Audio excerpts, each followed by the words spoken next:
wine, girl,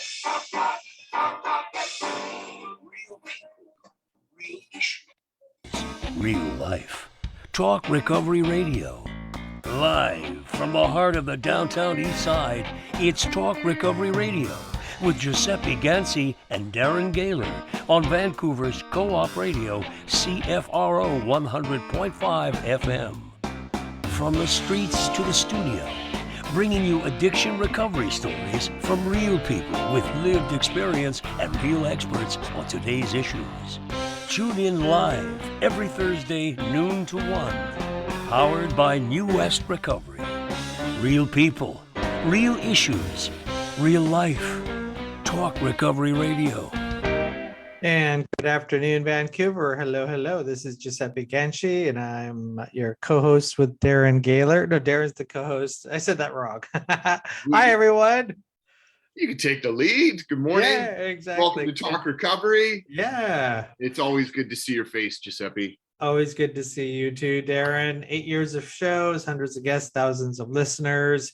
And if you're watching us on YouTube, hit subscribe. If you're listening to us on one of your favorite streaming devices, follow us. You can catch us on pretty much every streaming device out there, Spotify, iTunes, you name it. So thanks for listening, everybody, and thanks for being part of. We did a call out a couple of weeks ago for personal stories. And exciting that people are replying and sending, hey, I'd like to be on your show. So if you have a personal story of recovery from addiction that you want to share, regardless of the pathway that you did it, please let us know. You can email jordan@lastdoor.org. Jordan is our show guest coordinator, and let's get some personal stories out here. Every week we bring you authors and doctors and people that have done research and so forth. So we get a lot of experts talking about the many ways to recover from addiction. We did personal stories a while back ago, and by demand from you, our listeners, we are bringing personal stories back. So email jordan@lastdoor.org if you have a story you want to share, your experience, strength, and hope. We'd be happy to hear from you. Usually we start off with some type of hot topic for addiction, but it's kind of been a quiet week in the news when it comes to addiction. No major announcements coming out of Ottawa, which is, kind of sad. There's major announcements every day for COVID. 25,000 Canadians dead in the last 5 years. And I don't know, just...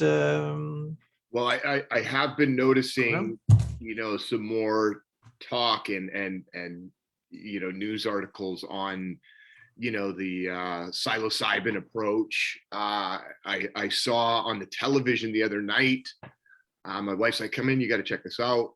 And the ketamine treatment that they've, sort of some like legit, physicians working with people in mental health.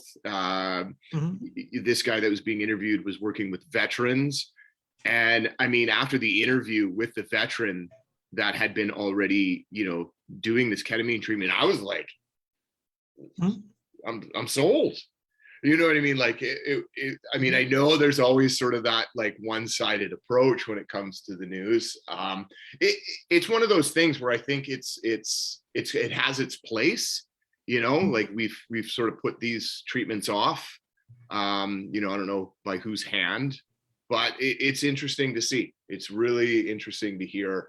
I don't think it would come into specific addiction treatment areas. I don't think that's where it's needed. The research out there. What are you getting off of? I'm getting off of ketamine. Okay, well, we're gonna try this new ketamine approach. Yeah. It's interesting. Yeah.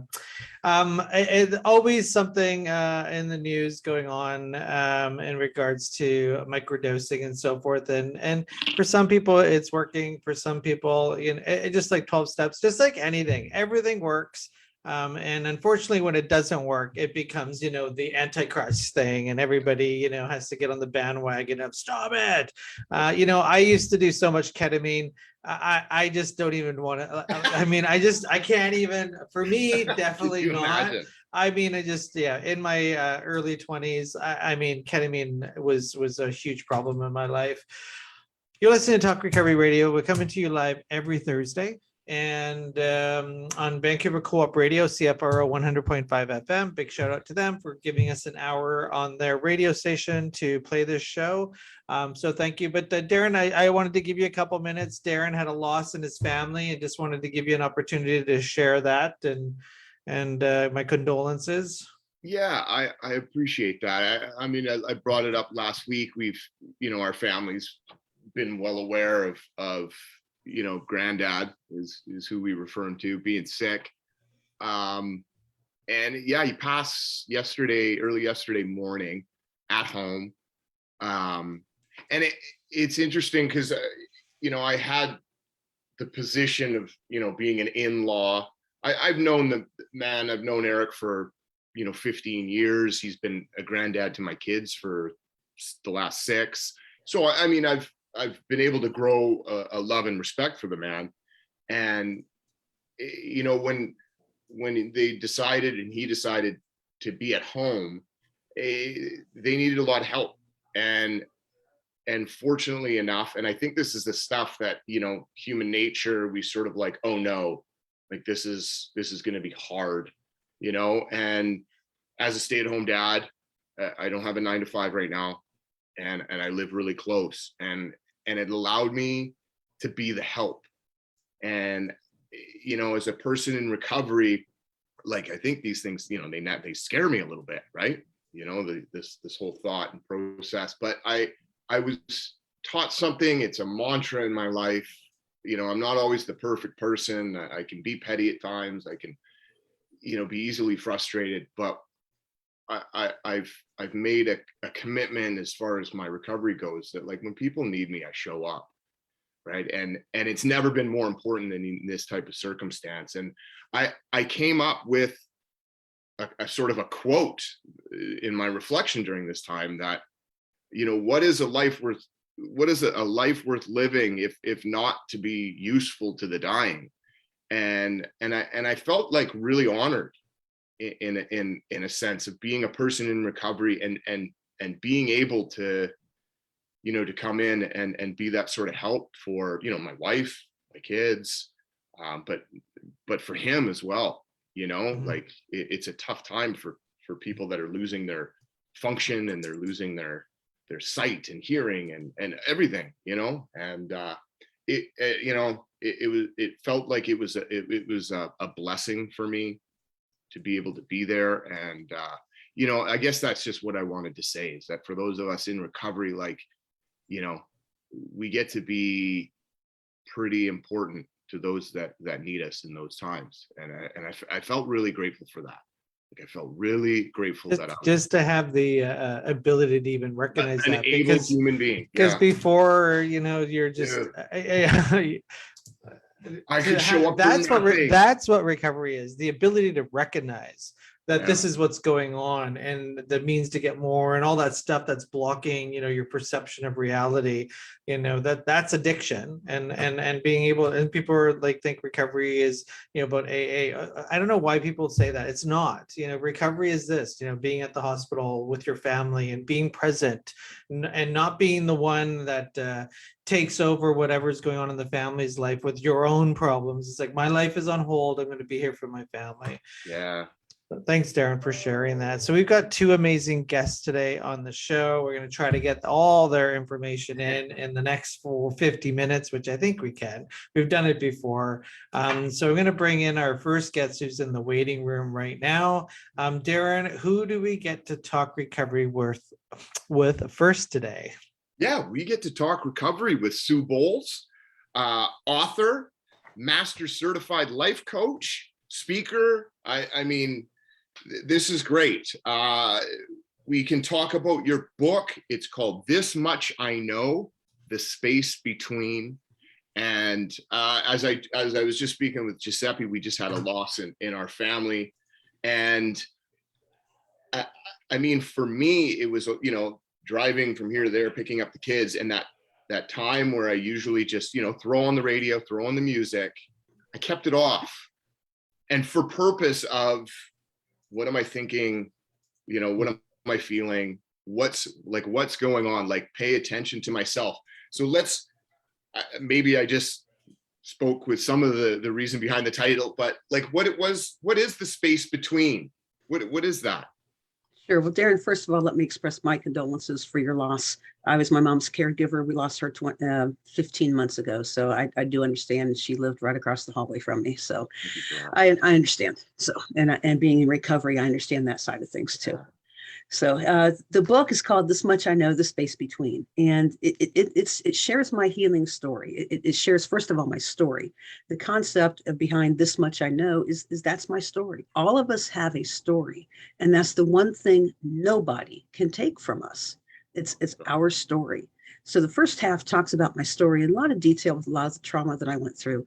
And the second half is about the space between, is the healing journey that God took me on. I'm a Christian, so that's very important to me and very foundational for me. And the space between talks about the journey that I was on from having wounds that were still bleeding to that healing, to the point that now they are scars that can be a story of hope for other people.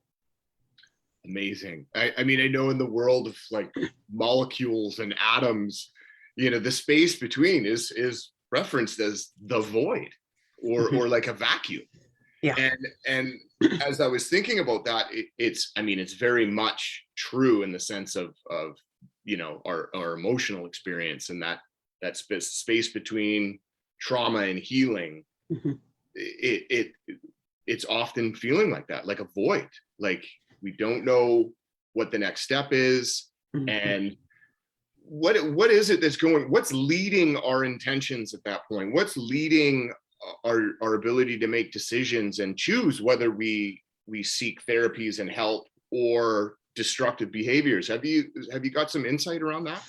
That's a great question. Ultimately, and I'm a brass tacks person. I like to drill it down to the basic common denominator.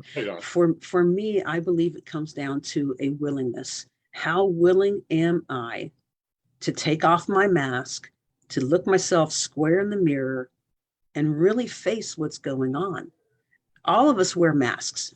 When I was in the middle of my eating disorder and all the traumas, I wore a mask. That's what led to a lot of my extra emotional struggles on top of everything else, because I was trying to convince others that I was someone that I'm not. And therefore, I was convincing myself that I was someone that I'm not. And I was really losing touch with myself. And I think what can drive someone to either taking that step, and it's a very brave, very vulnerable step, to pick up the phone, send a text or send an email to say, I need some help, and invite someone in, and often a total stranger. But it ultimately comes down to, am I willing to look myself in the mirror and be gut honest with myself? It's so true. I agree. But we talk a lot about that willingness. We talk a lot about what does it take for an individual who's in a destructive cycle, right, who's not listening, in denial, mm-hmm. check mark mm-hmm. the addiction categories. And it's like where can anyone in that state find a willingness to treat themselves with enough respect to seek help when everything is driving for self-destruction and avoidance? But there's no other place. I mean, unless you can threaten somebody with consequences, sort of to force them in there. I mean, there's all these different ways, but it seems like the most successful way is, like you say, just when there's a moment of, okay, I got to do this. Mm-hmm. I got to take this step. Right. Did you have that? Like, did you find that in your experience, or was it force? And did you find that sort of after the fact in while you were getting treated? Because I think that's true too, right? Right. Some people find that willingness once they're moved into a healthier environment. What was it like for you? Well, for me, first of all, my addiction is an eating disorder, which is an addiction. It isn't always looked at or understood as that way. So I'm coming from that perspective. And for me, my eating disorder is not one of the big three. Mine is called OSFED, which is other specified feeding and eating disorder. So it means I don't meet all the diagnostic criteria for any anorexia, bulimia, overeating, those kind of things. So it adds to the stigma of I don't look, whatever that means, like I have an eating disorder. There is Right. no look of an eating disorder. So that added to my denial. And I was in denial. For many years, I called it anorexic tendencies. I called it odd eating behaviors, but I never called it an eating disorder. And it wasn't until I got connected with my counselor, who was an eating disorder specialist, that really helped me start facing it. I had been out of therapy for a number of years and seemed everything was going fine. My eating was even fine. And in 2005, I lost a very dear friend. And what kicked it was 3 years later, I was mourning and grieving her as if it had happened yesterday. And some of my red flags for my eating disorder started coming up. So my pastor helped connect me with a therapist about half hour away.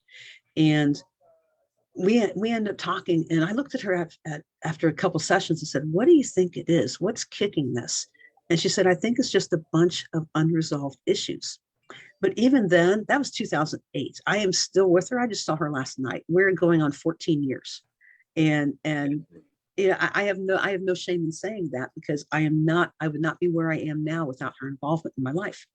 I've been in recovery since 2016, but there was some things going on in my life. And again, the eating disorder was kicking in. I have a childhood trauma that I had not dealt with for over 4 decades since it happened.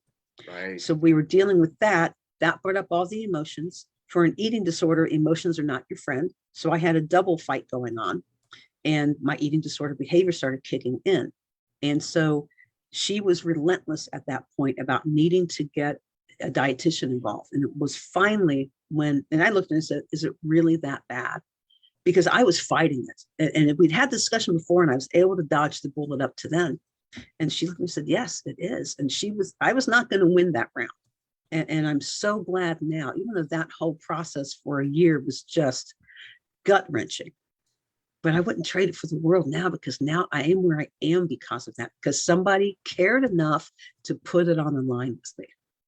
Well, I mean, that story engages me so much around, you'd think today that everything's got a name, every type of addiction, so I do want to see if you can be a little bit more specific, because I've not heard of this form of eating disorder that, for our listeners' sake, or anybody sitting in that position as you might have been, sort of, there's nothing wrong here. There's nothing going on. Right. Can you give us a little bit of insight on that? Sure. Yeah, about the specific eating disorder. Yeah. It used to be called EDNOS, which was eating disorder not otherwise specified. It was the catch-all that you had disordered eating behaviors, but it didn't fit all the criterion in the DSM, the Diagnostic Statistical Manual that counselors use for diagnoses and insurance billing and all that stuff. So it was the catch-all, but they have changed it and given it a different name.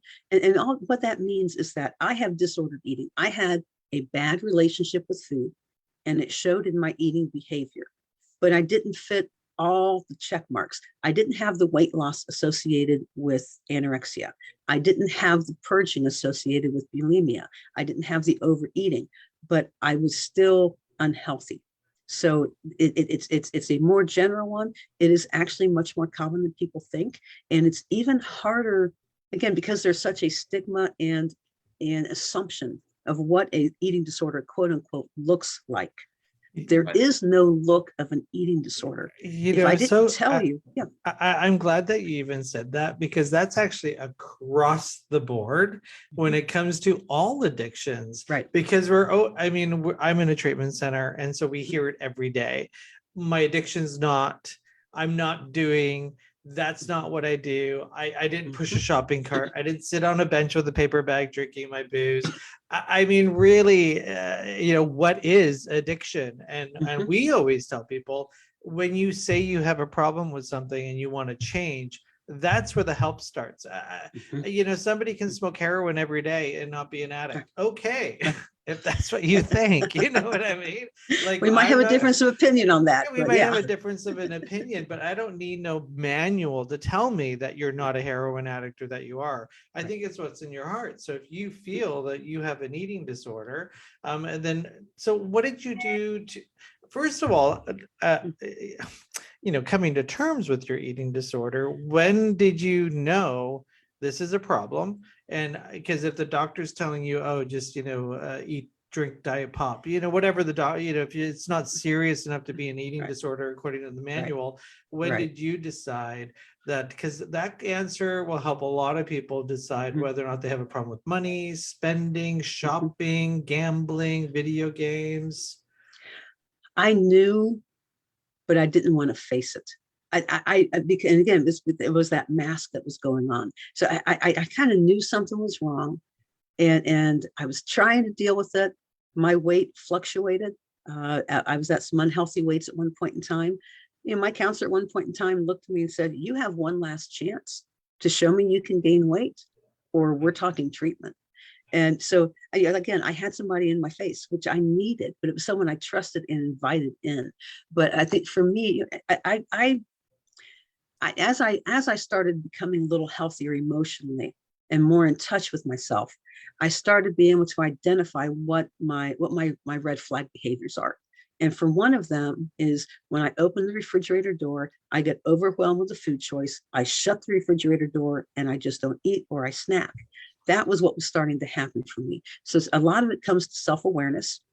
As I wrote the book and learned a lot about myself just through writing the book, I also learned a little more about where my eating disorder came from, and why it came out the way it did, and what caused me to feel so uncomfortable around a food environment, and then what I started doing.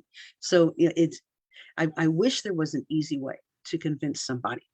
Ultimately, it comes down to self-awareness. It comes down to, again, facing yourself in the mirror and being that honest with yourself of, if I were on the outside looking in at myself, what are the objective behaviors I would be observing? And how does that compare with health? Right.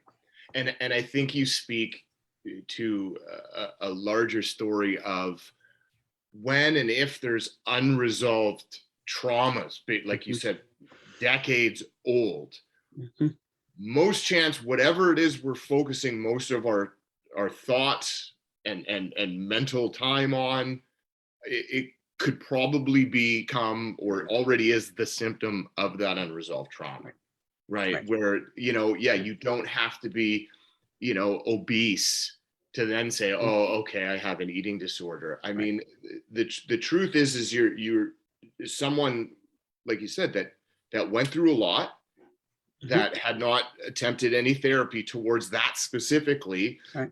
As you live life, you meet people, and then they pass on, and and then more things pile up, and it's almost funny how, whether it's therapists, doctors, or even ourselves, we're looking for that thing that's so unmanageable, that's so destructive, to say, I need help in other areas, right? But that's sometimes our journey, isn't it? I mean, why wouldn't I want to think that, yeah, I went through a lot when I was young, but I'm doing okay.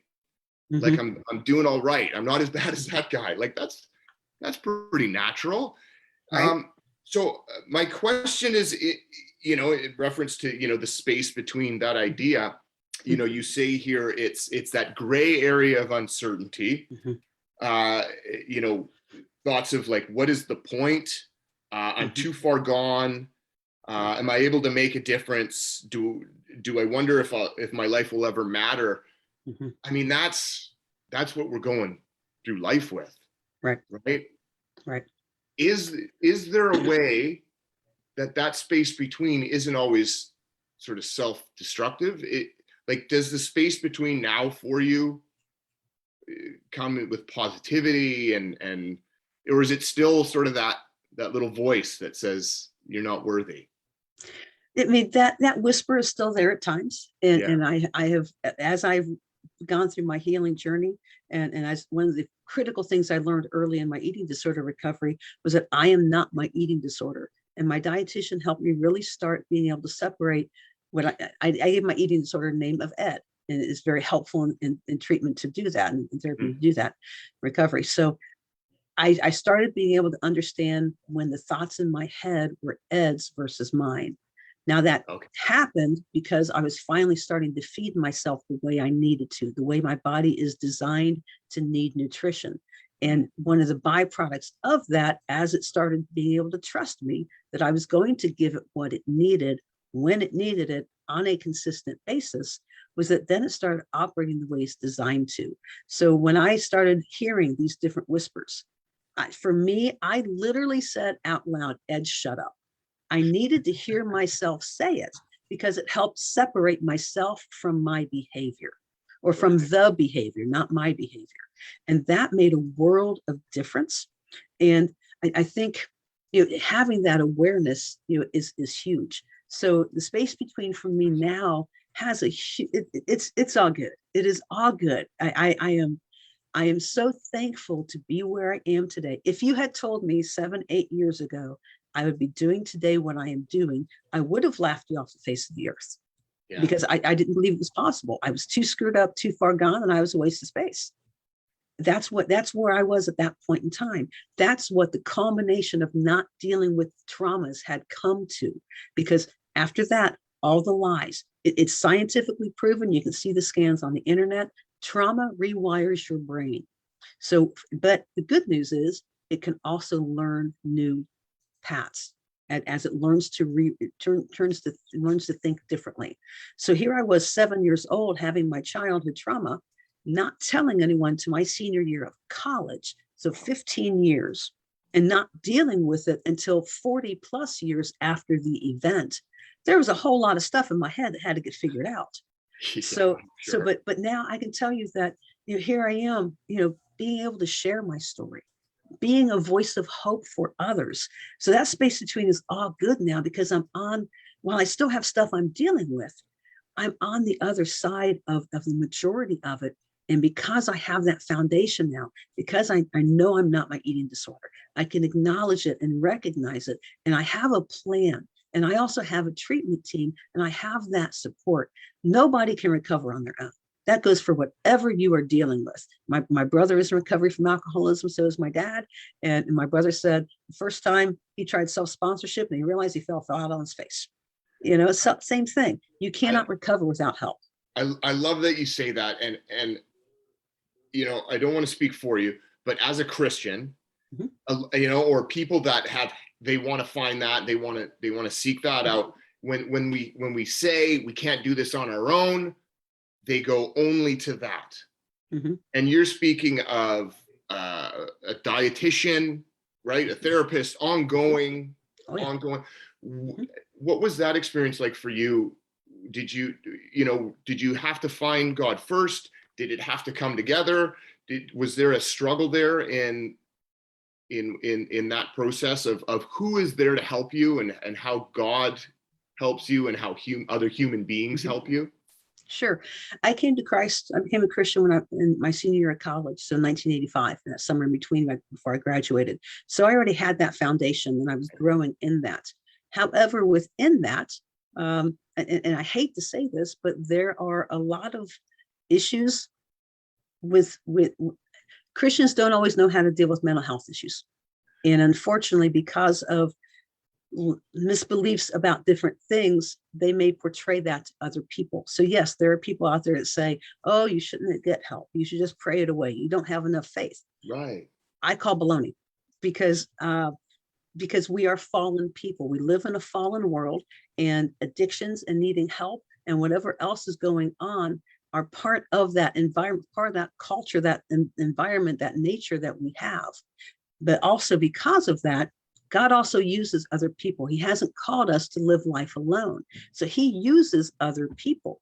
So the same way he may use a doctor to heal someone of cancer, he will also use a counselor to help me heal emotionally. He'll use a dietitian to help me learn how to eat correctly, which may sound really crazy, but there's a lot of truth to that. He may use group situations or treatment centers. God is in all of it because God works through people. I love that. I was hoping that was the story, because I think a lot of us, those that find God, they want to be so certain, and they think it's affecting their faith if they choose otherwise. And right. It's that that story of the drowning man, of you know, the two vessels that come by, right? And you know, God says, well, you know, I sent you to help. Like, yeah. Right. Well, and my business name is called My Step Ahead, and my deepest heart is to help break that stigma around mental health issues, and especially with Christians, to help them know it's okay to not be okay. And you don't have to have it all together. Is the slogan of the company is you only have to be a step ahead to help the person behind you.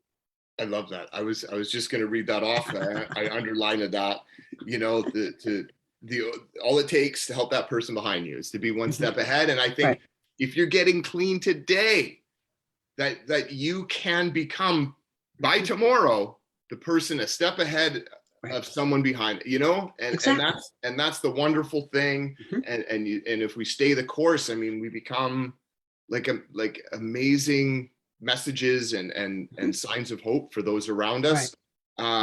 Sue, I just want to thank you for being on Talk Recovery today. SueBowles.com, Bowles is how you spell her last name. Check it out. The book is This Much I Know, The Space Between. You can find that on our website as well. Sue, thanks so much. Thanks for having me, guys. I really appreciate that. Thank you. One quick question. How do we get your book? You can get it on Amazon and Kindle. It is available there. And then my website, SueBowles.com, or My Step Ahead also have links to it as well. Okay, awesome. Thanks for being on the show, and thanks for your story of experience, strength, and hope. And I'm so happy that you brought that whole idea about the eating disorder not being, you know, fit in the box, because addiction never does. So thanks for being on our show, and we appreciate it. Take care. Thank you. Have a good day. Yeah, take care. Bye-bye. You're listening to Talk Recovery Radio. We come to you live every Thursday, noon to 1. If you're listening to us on the radio, we're on 100.5 FM. If you're listening to us on your favorite streaming device, thank you. Hit follow, hit subscribe on YouTube. And Talk Recovery Radio is powered by New West Recovery, Canada's recovery community made up of Last Door and Westminster House. And we're ready to bring on our next guest who's online already. Hello, Dr. Jerry Lynn Utter. Welcome to Talk Recovery Radio. Did I say that correctly? Yes. Nice to meet you. Nice to meet you too. My name is Giuseppe Ganci, and I'm here with my co-host, Mr. Darren Gaylor. Hi, welcome to the show. Thank you. Nice to meet you. You've got a story. Let me tell you. I'm envious a little bit, and also a little bit fearful of just what it might have been like when you were young. So you come from a tale. You're from Philly? Yes, I've been to Philadelphia. Amazing city. I was actually there for the World Conference of Narcotics Anonymous. There must have been 40,000 people there. And it was just a sea of insanity, but I got to visit Philadelphia, and Philadelphia's got, like most cities, two parts. You've got the nice part, and then you have the other part. I don't want to say the bad part, because I don't think that's proper, but why don't you give us a quick view on what happened to you when you were young, and your parents, and how did that create the Dr. Jerry Lynn we have today? Yeah, I mean, I guess the disclaimer is I never planned on being, the Dr. Jerry Lynn who I am today. As a young person, I did everything I could to run in the opposite direction of the helping field, but I guess, God or some higher power had other plans for me. I was in radio for about a decade before I went back to pursue my doctoral degree in clinical psychology. But yeah, I mean, I had a crazy upbringing, and a lot of people have. Like, when you sit down and actually talk to people, you learn that what the hell is normal? There is no normal, right? Everybody has something crazy or traumatic. That's relatively traumatic that's happened to them. But I grew up in a household of criminals, I guess is a good way to say it. My dad, before I was born, struggled with heroin. And then he would say I went from the frying pan into the fire. So it was IV heroin to methamphetamine to manufacturing methamphetamine to spending some time in jail. And by the time he got out of jail, I was about 4. And it was right around that time, like 4 and 5, that my dad really wanted to straighten up and get clean and sober, and that's what he did for quite some time. But through that, my mom was in the background, right? He was wheeling and dealing, and he was doing all these things, and mom didn't really have a history of drug or alcohol abuse until her late 20s. That's when she picked up her first drink, postpartum. So I think, there was underlying anxiety, depression, and trauma from her upbringing, and being introduced to alcohol is what she started to use to kind of numb out whatever pain that she had and poor coping skills that she had. And from there, they were okay for a little bit. There was a lot of domestic violence. There was, just stuff that's dysfunctional. That's not normal. But one thing that I could tell you about my parents is they did two things for me that people probably think is crazy. The one thing is they were always 100% honest with me about their struggles. As parents, we often want to protect our kids from the bad things that we did or the experiences in life that we think, we don't want to tell our kids this because we don't want our kids to think X, Y, and Z. My parents did the opposite, where they used themselves as an example. And at a young age, when Dad got out of jail, and believe it or not, my family explained jail to me at 4 and 5 as the fat farm. Your dad went away to the fat farm to lose weight, but he came out fatter than he was before he went in because he wasn't using, anything. So anyway, I think that, in my mind, that's kind of funny. But he started to talk to me at right around 5 when he got out about addiction and the predisposition that I had to become addicted because him and my mom struggled. And the verbiage that he used, with a 5-year-old, think about a 5-year-old, was there's a monster that lives inside my brain. And that if I want to experiment as I get older, kids will ask me to smoke pot, kids will ask me to drink, they'll ask me to try things, that if I try it, I might wake the monster up, as opposed to my friend who may try it, who doesn't have a monster. So did you try it? I'll be completely honest. I didn't have unless you're running for politics, maybe you might not want to. I did try. I tried two things. I tried, my first drink was senior week. So I was a little bit older. I was 18. Wow.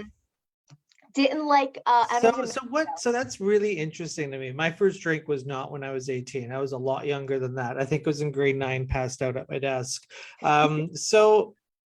So everyone always says, you don't understand where I come from. Like, that's a really common thing that gets said when somebody starts on their recovery journey. You don't understand how hard I had it. I mean, your parents were criminals, drug dealers, jail, families go through trauma and experiences, but not everybody goes through dad's in jail for making crystal meth. So what was it that, first of all, do you have brothers and sisters? I think you said, okay. Any of them in addiction? No. Well, they're all halves. So I don't have a whole from my mom and my dad. So what do you think it was for you that the monster never got wakened up, as you put it? For someone that's listening to this show that has that mantra, you don't understand how hard I had it. What do you say to them? I empathize with anybody who's had any challenges in their life that was hard for them. So I don't want to dismiss that. But I kind of went the opposite way. And it was because of the education, I think, that my parents gave me, but they gave me another gift. And that gift was, though there was all this craziness in the background, I was never, I would say, abused. I was maybe neglected at times, but I wasn't abused. And they always believed in me. My parents, the mantra in my home when my parents were doing well was, you can do anything you put your mind to. Mm-hmm. So I think what I had that, unfortunately, when you're in that type of environment, that a lot of parents don't give, and I'm not saying my parents gave it consistently, but they gave me a sense of self-worth. So even though it was a mess, I still believed that I was worth it and that I deserved better than what I had. That's amazing. I mean, it's so individual, right? I'm curious, as a clinical psychologist, you must have heard this story, from the 20-year long heroin addict or whatever that's convinced it's because of a childhood just like yours.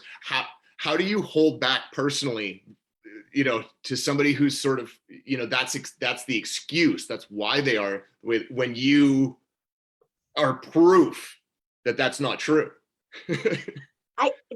I think I still struggle with it.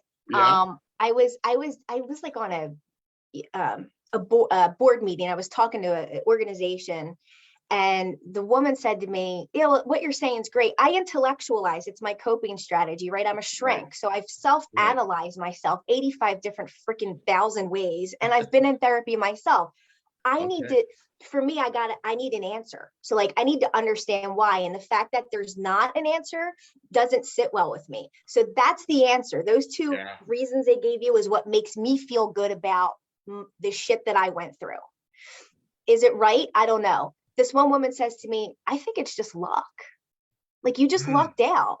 And then I was like offended at first, but then I sat back and I was like, she could be right.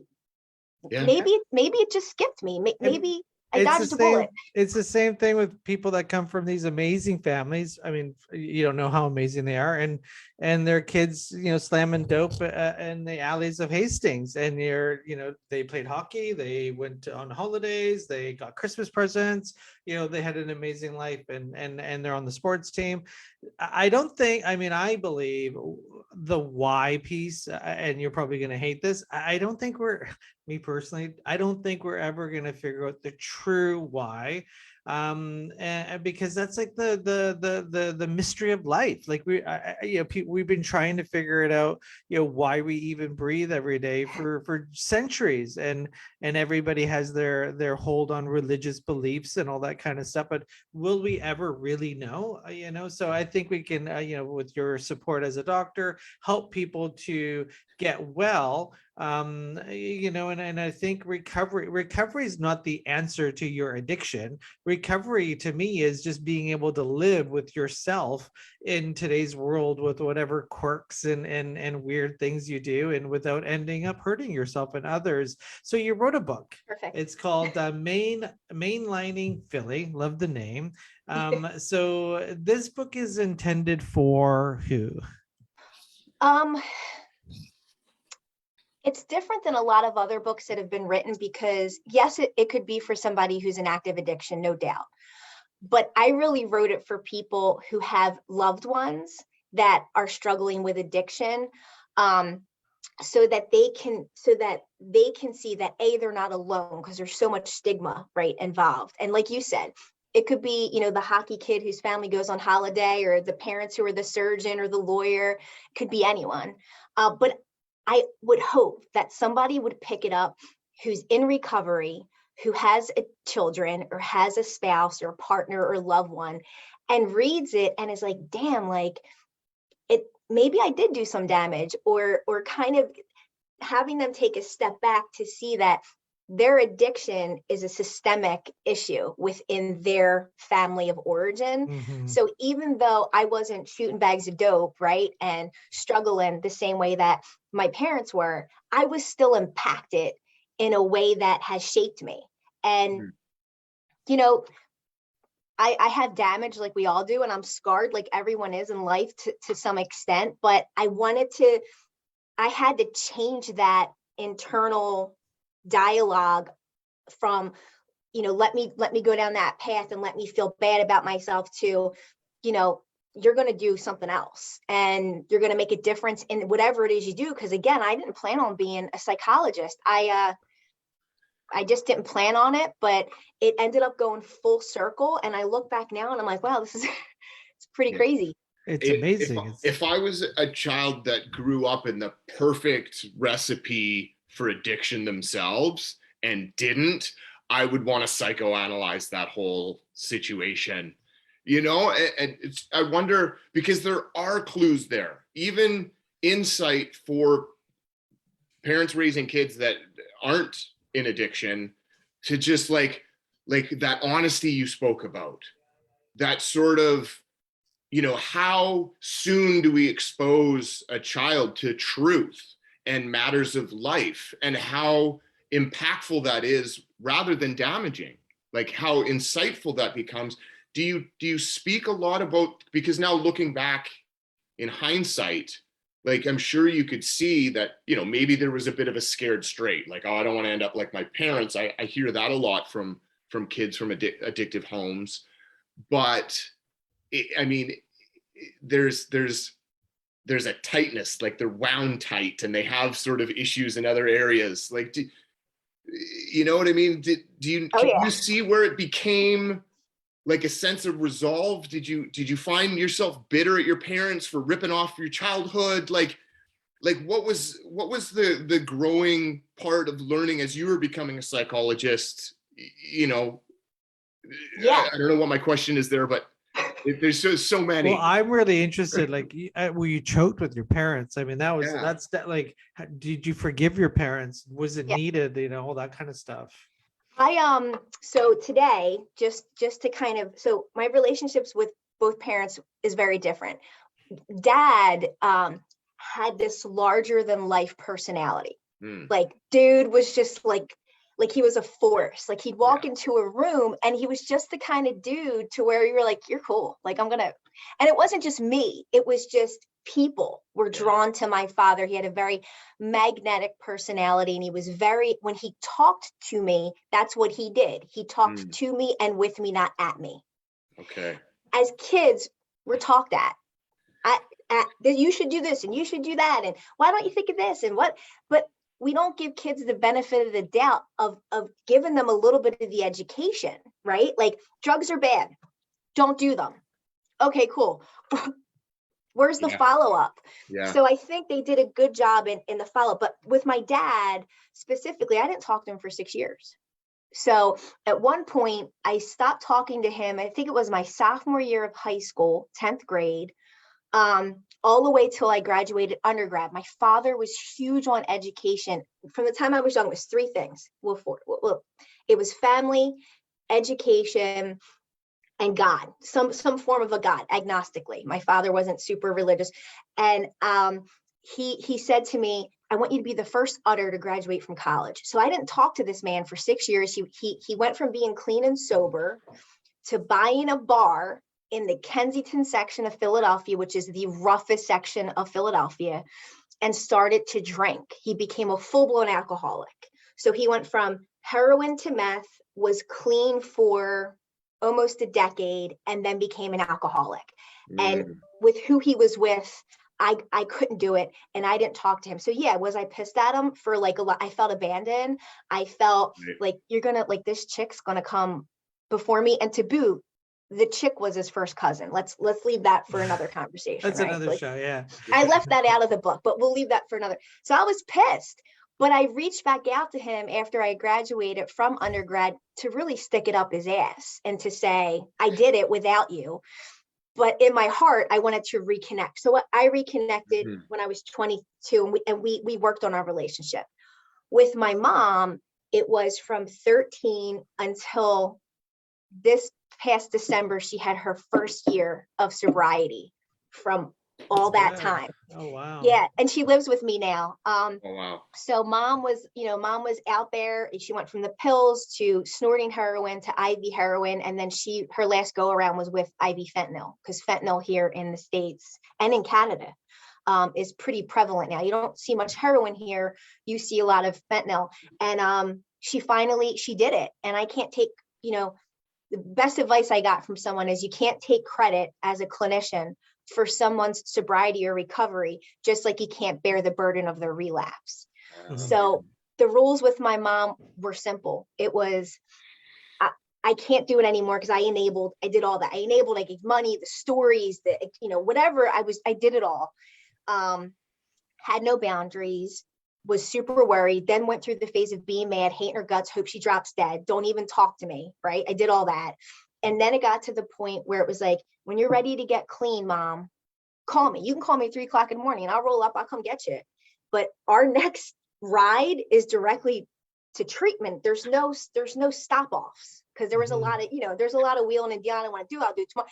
Yeah. And then she did it, and she's been good ever since. But I hated them. I felt sad, upset. not like I knew I was loved by them, but I felt like I wasn't a priority. I took a backseat to their addiction. You just brought up a really, we got a few minutes left here, but I think it's very important. There's a lot of conversations about tough love and enabling. A lot of critics out there saying, enabling is not a word that should be used, and you should be there for your loved ones no matter what. And this whole idea of like, I had a friend in a home group on Monday. So he's got a brother. He will not talk to him. Don't call me. What you just said, the only time you can call me is when you want to ride to rehab. Our connections are gone. And here in Vancouver and BC, the harm reduction community says, don't do that. Like, you should be there, no judgment, no matter what. So how did, somewhere in the middle? Yeah, there's not a lot. When there's two sides to this. It's very black and white here. It's like you should let your family members use safely in your kitchen, at your kitchen table. So what do you think about all that? Like you just said it, you had to, Mom, you ain't coming in my life until you go to rehab. So what would you say to the person that says that's dangerous and you shouldn't do that? That's stigmatizing.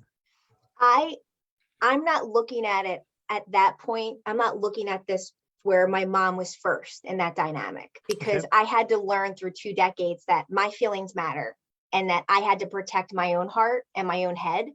So for me, I had tried it all, and that's what worked for me. I'm not saying that that's not, like, if you want to do that, do it if that's what works for you. But I think you have to, as somebody who loves and has a loving relationship with somebody who abuses drugs and struggles with addiction, you have to create boundaries for yourself that are going to keep you healthy.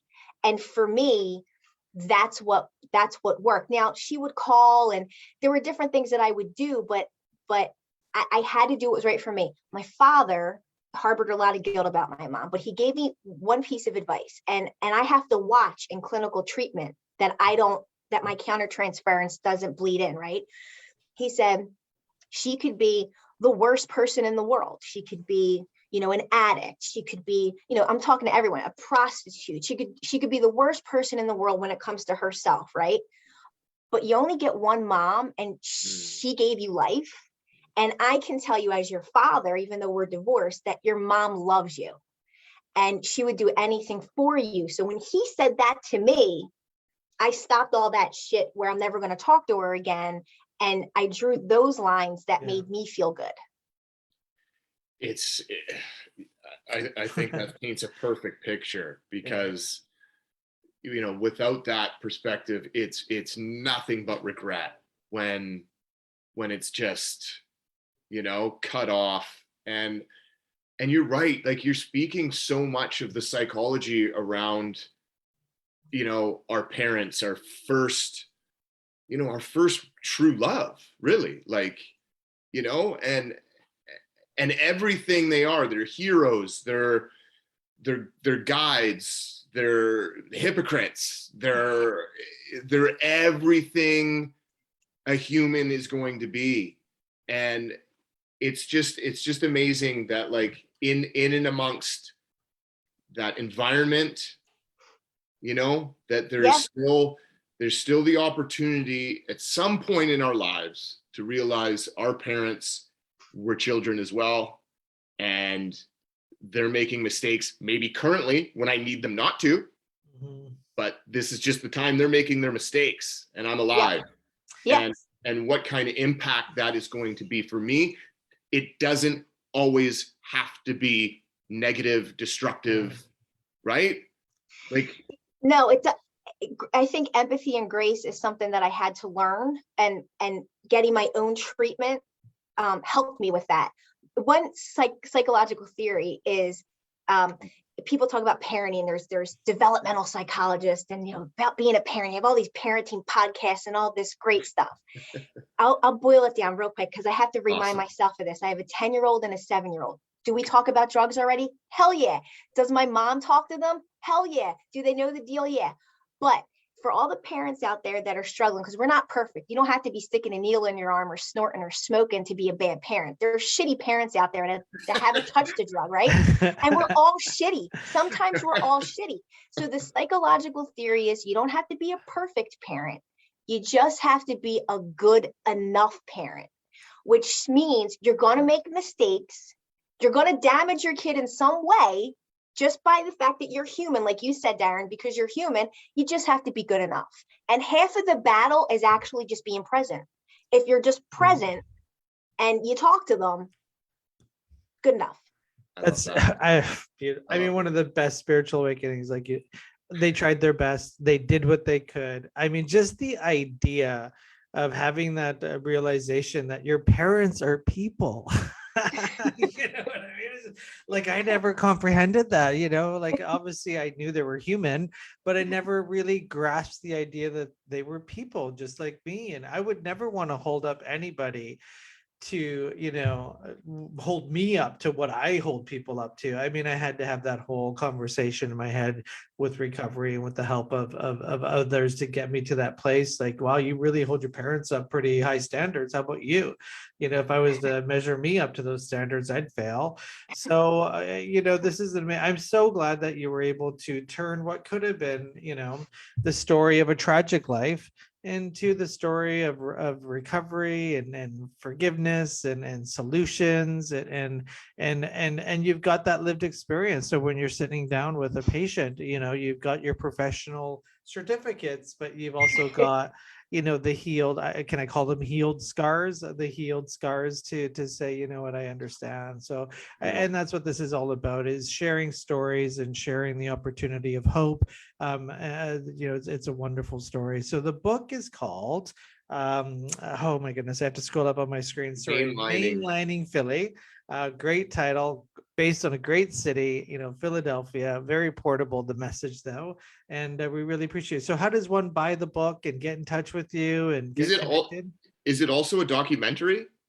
We're working on a documentary, which is, the documentary is educational, and it follows 4 people. I'm one of the 4 people. Got it. You know, that it follows, but that should be coming out sometime next year. So I'll keep you guys posted. You can get it on Amazon. Yeah, you email Jordan when that comes out. Is it the same title or does it have a different title? Okay. The working title right now is Utter Nonsense, my maiden name, but that was the name of my dad's bar, Utter Nonsense, because it was complete chaos and nonsense. I would have loved your dad. Yeah, he was a pretty cool dude. But yeah, so when that comes out, I'll definitely have Jordan stay in touch with me. And thank you so much for having me. I appreciate it. And I actually, I don't say this enough, but I want to thank my parents. So thank you, Mom and Dad. And thank you, thanks for having me. I really appreciate it. You guys were super easy to talk to. Awesome. Well, thanks for being, we try our best, 8 years of shows, and we're finally getting good at it. Yeah. So go on Amazon and search for Mainlining Philly, Survival, Hope, and Resisting Drug Addiction by Dr. Jerry Lynn Utter. Or you can go to Utter Nonsense and have a cocktail. Is the bar still around?